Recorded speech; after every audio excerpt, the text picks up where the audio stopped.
very good evening and welcome to the show. This is Talk with Gaetano, with myself, Gaetano. And once again, we're here to talk and listen and understand what happens in the lives of people, be it politics, be it social, be it economic, be it just comedy as well. It happens right here on Talk with Gaetano.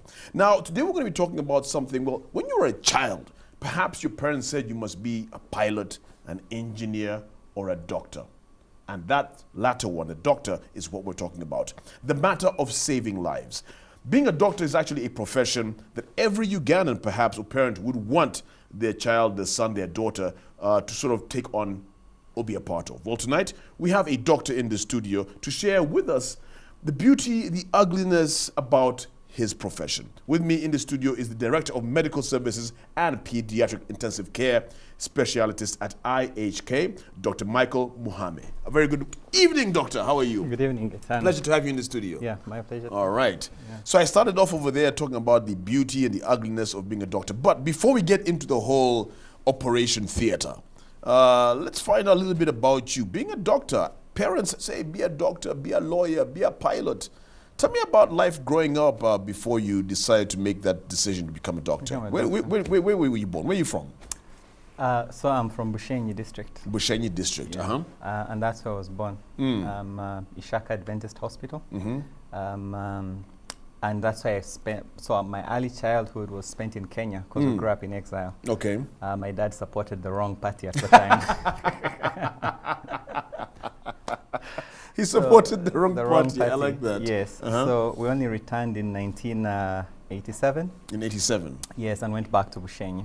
So I attended primary school in Burenyanji. It's now Burenyanji Junior School. Changed over to Boma Primary School, somewhere in the heart of Mbara town. Okay. And then eventually came to Kampala for high school. Yeah, but I guess one of the most remarkable memories as a child is, I guess I was about 8 or 10 then, is my mom telling me, look, if you do really well, there's a school called Budo. Budo. It's very far from here, but if you do really well in P7, you will go to that school. And you knew about the school? Your mom is the one who told you about it? I knew nothing about the school. And when I was in P7, I put that as my first choice, and I got a good talking down from the teachers at that point, because Boma Primary School students went to Ontario School. How dare you all of a sudden say and put your first selection as Budo? So yes, it was an abomination. Who was that? Yes. But they did help after that. I got a lot of canes, you know, when I got things wrong. And the excuse always was, look, if you want to go to Budo, you have to work extra hard. Right. So they inspired me in that way. Not the best way, but it worked. It did definitely work. It so as a young student, you had aspirations of going to obviously good schools. You were given good beatings to help me get help you get over there. Yes. Because you ended up eventually in Budo, Budo school. Yes. What was the experience like? For someone who had come from the bush schools, baptism with fire doesn't exactly describe it. I had a very interesting accent, which my friends still refer to this day. Yeah. But it was just settling into a culture and community of children from students from very diverse backgrounds. Of course, yes. There was only, in the 6 years, so S1 to S6, there was only 2 of us who had the other one had actually come from Burenyanji, where I'd been before. So I didn't really know many people. So were you alone in school? Did you keep to yourself, or did you make, as a child, you make friends easily, but you make it sound as if you sort of, I started out alone, but what made the difference was actually coming to salvation. I am born again. Oh, you're born again? I'm born again. Okay. So joining the fellowship at that time introduced me to a whole new community of friends and what has now become a second family for me. And that made a whole difference, because then I had, I would call them the best influences for the adolescent years.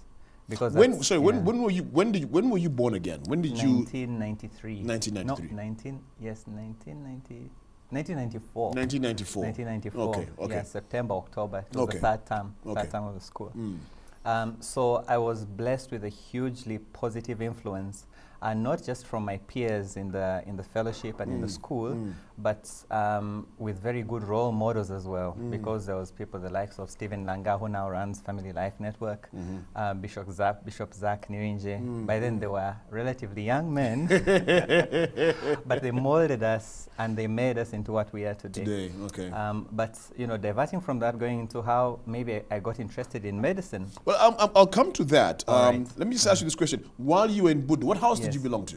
Australia House. You're in Australia Smallest House? one. The smallest down under? Down under, near the kitchen. Near the kitchen? The benefits. I can understand. Budo obviously has gone on to produce some very well-learned in terms of just manners, in terms of being studious and proper and all of that. So the whole experience in Budo obviously did very well for you to take you to your next level of education. It did help a lot, and I guess it was because the environment was always challenging. In S1 we were told our names were written in water, so if you didn't perform well enough, it was very easy to rub that off. To rub that out, yeah. Yes. Yeah. I mean, it wouldn't stay. By the time you go to S4, maybe you were carved in wood. And when you were done with S6, you were carved in stone. In stone, yeah. Yes, you had finally made it. But it's the fact that we were always motivated to do our best. And we were allowed to experiment with different things, different subjects. There was a wide variety, wide choices. But I always had a helping hand from my parents because by the time I got to S5, I wanted to go to Kisubi. Okay. My parents put their foot down and said, sorry, you're staying here. You're staying right here. You're staying right here. And I had done really well in biology, so that's how I ended up in biology class. And that was just the beginning of thinking, okay, maybe I can actually do this doctor thing. As a younger child, I used to trap birds, rats. But really, doctor. Birds and rats. And I kept them. So the house we lived in was one of those relatively older ones, so it had huge, wide window sills. So there was the window on this side and the mesh on this other side. And that's where you trap them. So I kept the animals in there. For were you doing experiments on them? Were you dissecting them? No, were you just observing them? Feeding them and watching them grow. Usually until my mom found out. And I can just see you, doctor, over there doing experiments on them. And yes, but I loved animals. So at some point I thought I would actually end up as a vet doctor. But yeah, well, God had other plans for me. Other plans for you. Yes. So from Budo, you went, which was university? So I went to Makerere. Makerere University. Yes. But in between there, in the S6 VAC, I then got interested in IT. So I went to computer school for 2 or 3 months while I worked as a driver. As a driver? And a school tutor. Yes, S6 VAC You're a man jobs. wearing many hats. Yes. But then I went on to work for an internet cafe. There was an Indian-owned internet cafe in Kisementi, and that was the time when they were just booming. So I spent 3 months there, but I learned a lot about computers, networking, this and that. And a lot of my peers ended up in IT-related fields. So you could have very easily ended up as an IT specialist. I actually wanted to, because I had a short stint with AFSAT. By then, AFSAT was one of the biggest ISPs. And they, there was a hint of an offer. So I traveled back down to Mbarara to have a chat with my dad. I was like, look, there's an offer on the table. I can work while studying. And then there's medical school. It's 5 years. It's long, hard work. I could start earning today. And his wisdom was, look, go and do the medical degree. When you're done with this, if you don't really like it, there'll always be IT. You'll still get a chance to do IT. So he gave you an option. Was it a direction? Was it more of you need to do this, or did he give you the opportunity to choose? Or did he put his foot down again? Let's say there wasn't too much choice on the table. There wasn't too much choice on the table. It was parental guidance. It was parental guidance, he says.